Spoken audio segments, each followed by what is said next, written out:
Hey guys, welcome back. My name is Jonathan, and today I want to talk to you guys about the 4-H career field. It used to be called the Cardiopulmonary Laboratory Technician, and now it's called the Respiratory Care Practitioner. So I just want to talk to you guys about the differences and update the video I made a long time ago. I started as a active duty member at this 7.5 years, and then I went to the Guard for 2 years, and then I've been in the reserves ever since. The whole time I've been at 4-H, and throughout the years, some things have changed, and I made a video a long time ago that I'll link over here, and a lot of people have watched it, and they have sent me emails, questions, and some of the things have changed, so some of the things are outdated in the video, so I wanted to make some of those distinctions from that video to now, and hopefully this helps clear out some confusion about the people trying to join and what you're actually getting into. The 4-H career field is still 4-H, and it's still the same thing, but it used to be called Cardiopulmonary Laboratory Technician, and now it's called Respiratory Care Practitioner. The only change was that we have updated the name to the civilian counterpart, because in the civilian side, they are also going to respiratory care practitioner, not respiratory therapist. So this just updates the name so that way everyone recognizes it whenever they're trying to join. The school process is still the same. You still get the 2-year degree, and you still get it through the Air Force, but instead of getting it from the community college of the Air Force, you will get it through USUS, which is the Uniformed Services University of Health Sciences School of Medicine, which in my opinion is better because it's easier to get transcripts and everything from there. The community college of the Air Force is ran by like one person, so whenever you submit anything over there, it takes a decade to get anything done. So when I was trying to get my license through Nevada, they wanted to get some form signed by the school, and I had to submit this form to the CCAF, and it took them like 120 days to get back to me. Versus USUS, it's a bigger school, it has more admin staff, and it's easier to get things in and out of the system. So if you're trying to get your transcripts or if you're trying to get more assistance, it's easier to contact someone in that school. So in that manner, it is a better school and it is a better system. So that's a positive change for the career field. For tech school, it's still the same thing. You still go to a boot camp. You still go to Fort Sam Houston for your 4.5 months or so. And then you go to your phase 2, which is about 8 months or so. And during phase 2, you still can take your family because it's a longer duration. So you still PCS technically. So you will be taking your family if you have family. If you don't have family, then you'll be staying in the dorms. And so if you have family throughout the whole process, when you're in boot camp and everything, you'll still get BAH. You'll get the housing allowance, all the things for your family based on the zip code that you're from. Whenever you go to tech school, you'll still stay in the dorms the first couple of months because it's only a 4-month stay. You'll do that, and then whenever you go to phase 2, you can bring your family because it's a longer period, so you can PCS with your family. So you'll take your family to wherever base you will be doing your phase 2. After phase 2, you'll PCS again to your official first base, and then you'll do your upgrade training, and then you'll do all the level 3, level 5 training and stuff like that, so you can become an independent restore therapist. If you're a single airman, you'll be in the dorms. If you're married or have kids, you'll be off base, and you'll have to find your own housing, and they'll pay for the BAH and the BAS and all that stuff. Deployment wise, you still have the 2 paths. You have CCAT and EMEDS. CCAT, you still deploy wherever you deploy to, and then from there you do missions on planes to transport patients with a nurse and a doctor. In EMEDS, you stay at the base that you got deployed to, and you basically just work at the local hospital there or clinic or whatever, and then you do your normal shifts. There's usually 2 or 3 of you guys, and you kind of like take shifts and work at that hospital. You don't leave there until you get ready to come home. If you're in the reserves or guard, you can still join. You will do phase 1, phase 2, and then you'll do phase 3, which is the upgrade training, and then you go back to your base. And then from there, it's up to you to maintain a job on the civilian side. You have to maintain a part-time or a full-time job in a level 2 or level 1 trauma center, so that way you can maintain your critical skills. You have to be able to touch ventilators, so you have to work in the ICU or some kind of thing in order to keep up your skills and meet the Air Force requirement to have those part-time or full-time positions.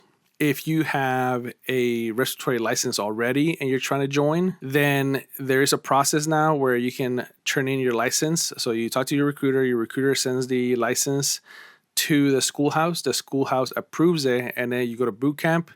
You skip phase 1 basically, and then you go to phase 2 to just kind of get checkoffs to make sure that you're able to do the things that you need to do, and also to learn the military ways of doing things. And once you're done with that, then you go to your base, or if you're active duty, you go to whatever base you get assigned to. But if you're guard or reserve, you go back to your base, and then you kind of just go to your normal drills from that point. In my experience, I've been CCAT the whole time, and it's been great. I'm on 3 deployments now, and it's really rewarding to do missions and bring people home. Not all the time will it be military members that are like critical. Sometimes it's contractors, sometimes it's family members. If you're deployed like to Europe or whatever, or to Asia, sometimes there's people that get sick in that area, and if they are able to get on a military plane to get back home, usually the CCAT team is the one that transports them back to another hospital. So I've done a couple missions like that where it's like the family member that got hurt or has some kind of issue, and now they have to get transported back to the United States. And they use our military planes to do that. If they are not able to use the military planes, they use the contracting company. But as a CCAT member, you're able to do that as well. So you might do military members, or you might do contractors or dependents. In the reserve and the guard, I think it's probably the best of both worlds, because you get to enjoy a civilian life and you get to enjoy a military life, and you get to do fun things in both, right? You get to work and get your skills up in a civilian hospital where it's a lot busier, and you see a lot of things that you don't really see in the military. So I feel like if you want to get your skills up faster, working in the civilian side is gonna like put you miles ahead of anyone, and also is going to make you more confident, because if you're touching patients more often, if you're seeing things more often, then you learn faster, and then you're confident in those skills. But if you're only seeing a ventilator here and there because you work at the military hospital that only sees COPDers, you're not going to see a variety of things. And also, like, they're not doing major surgeries at these hospitals anymore. They're not doing like heart surgeries or anything like that.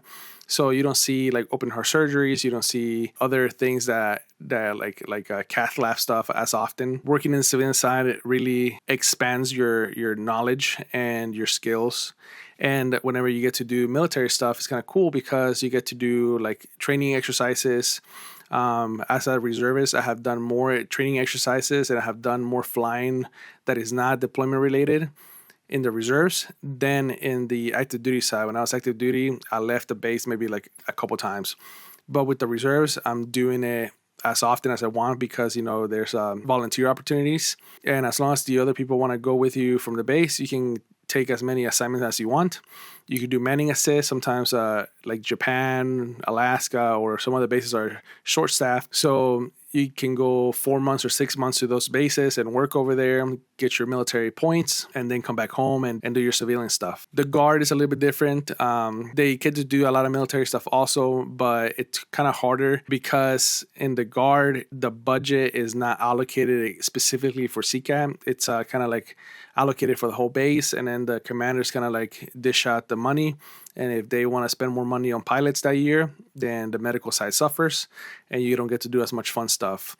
And also the guard doesn't really have a lot of equipment on their base. So you have to go to other places to get more hands-on stuff, because the bases are usually like smaller, or the units are smaller, and they don't provide a whole CCAT like equipment allowance standard for you to train on. With the reserves, almost every base that I've been to has had a some kind of like allowance standard that they can like mess around with. So that way you're not unfamiliar whenever you have to use it, right? You still get the same benefits, active duty or reserves. There's a little difference here and there, but for the most part, you still get tuition assistance. You still get your GI Bill. It just takes a little bit longer to acquire it. Retirement works a little bit different in the reserves versus active duty. So that's something you can consider if you're trying to join active duty or the reserves. With the active duty, as long as you do 20 years, you get it right away.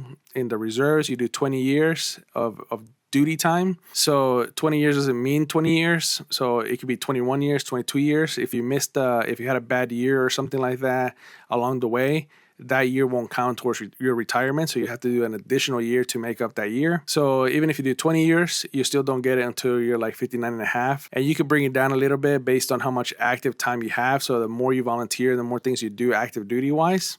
So if you take deployments or long assignments, then that will bring your retirement age down from 59 and a half all the way down to whatever it's applicable. Health insurance, I think it's better on the reserve side, because you get to select your doctor. You get to do whatever you want whenever you want. So if you want to go to a dermatologist, you don't have to get approval from your primary doctor. You just go to dermatologist and like your self referral. You do pay the $280 a month if you have a family, or I think it's up to like $70 if you're single. But if you have a family, it doesn't matter how many kids you have. The $280 applies for your whole family once a month. You just have to pay the copays whenever you go to the doctor, which whenever I had my child, we were paying like $20 every time we went to the OBGYN and stuff like that, you know? So it's not like crazy copays. It's just normal copays, $20 here, $30 there. If you do emergency room or urgent care, it's like $100. It's way better than a civilian Blue Cross Blue Shield because the deductibles have a really low max limit. So once you hit that yearly max,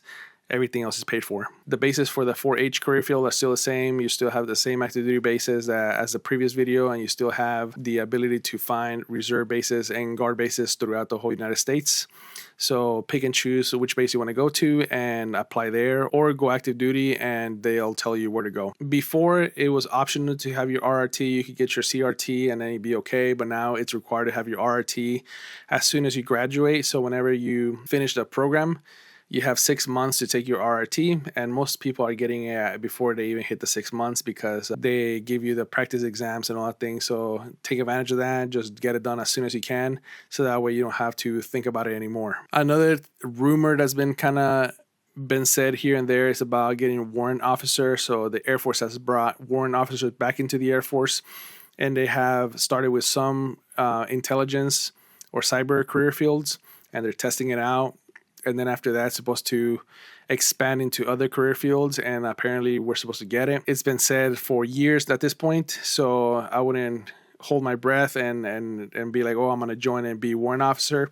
Overall, I still think that the 4-H career field is one of the best career fields for enlisted because you are very independent. They don't micromanage you as much, and you get a lot of people with experience, life experience, that this is not the first time they're leaving their house, or this is not the first time they've gone to college. So you get a little more intellectual people versus other career fields that you come right out of high school, that these people have no experience leaving their parents' house and you're having to babysit them.